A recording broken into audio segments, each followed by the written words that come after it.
Bora fazer um exercício de imaginação bem fascinante aqui, aplicando uma estrutura teológica clássica a um dos maiores anti-heróis dos animes.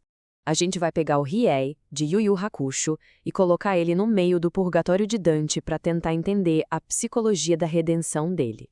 Tá, mas aí já começa a primeira questão, né? Como é que um demônio sequer entraria no purgatório? Um lugar que, em tese, é para almas humanas. É que, olha só, o mundo do Riei é diferente. Lá no Makai, a lógica é poder, sobrevivência, dominação.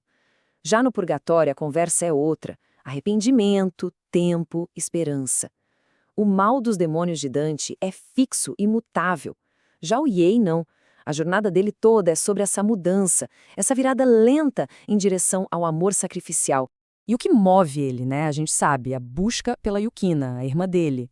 E essa busca, mesmo que ele não perceba, é um movimento em direção ao que chamam de caritas, o amor abnegado. É esse ato de sacrifício, de abrir mão de um poder gigantesco só para encontrar ela, que, teologicamente falando, carimba o passaporte dele para a montanha da purificação. Beleza. Então, assim que ele pisa lá, ele já dá de cara com o maior desafio de todos. Algo que é literalmente a base de toda a personalidade dele. Essa frase dele, "eu não sirvo a ninguém", diz tudo. O orgulho dele é pura defesa, sabe? É uma armadura que ele criou para esconder a dor de ter sido abandonado quando nasceu. E aí vem o castigo, que é genial. Ele tem que carregar uma pedra pesadíssima que força ele a ficar curvado, sempre olhando para o chão. O ponto aqui é que a punição ataca exatamente essa postura de defesa dele. Força uma humildade física que a mente dele rejeita de cara. E nesse lugar, ele seria obrigado a encarar tudo aquilo que ele via como fraqueza. Sabe o Kuwabara se sacrificando pelos outros, que o Riei chamava de estupidez? Lá, isso seria mostrado como a maior forma de força moral, quase como uma obra de arte divina. A solidão que ele achava que era força, o purgatório ia mostrar para ele que todo mundo depende um do outro. Subindo um pouco mais na montanha, a gente chega na penitência pela inveja. E aqui a coisa fica ainda mais poética. A marca registrada do Riei é o Jagan, aquele terceiro olho.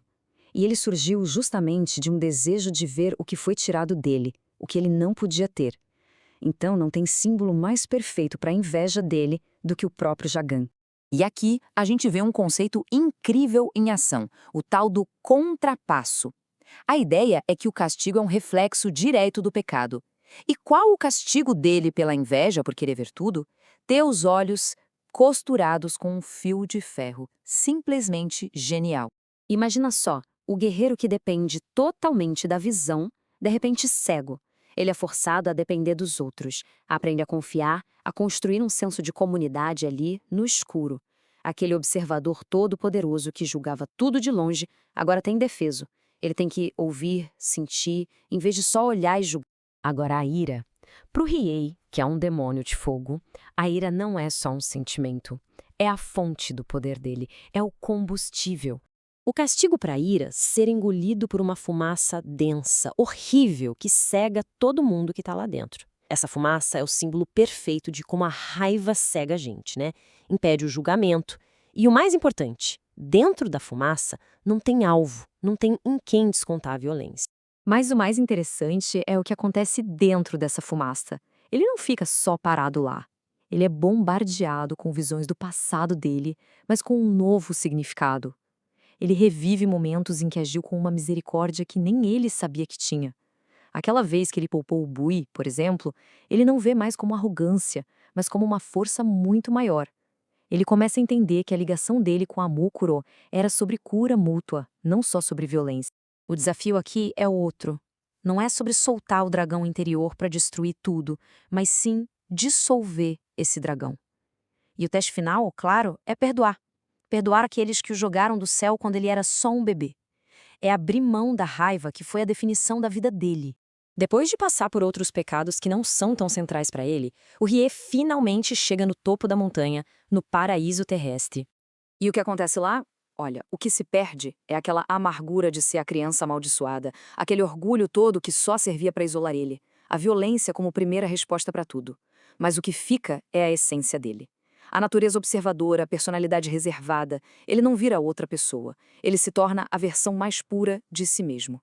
As cicatrizes do nascimento dele finalmente são curadas. No fim, fica a pergunta: onde está a verdadeira força? No poder de destruir ou na coragem de se curar?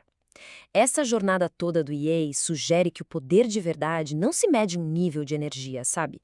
Mas sim na capacidade que a gente tem de superar a nós mesmos.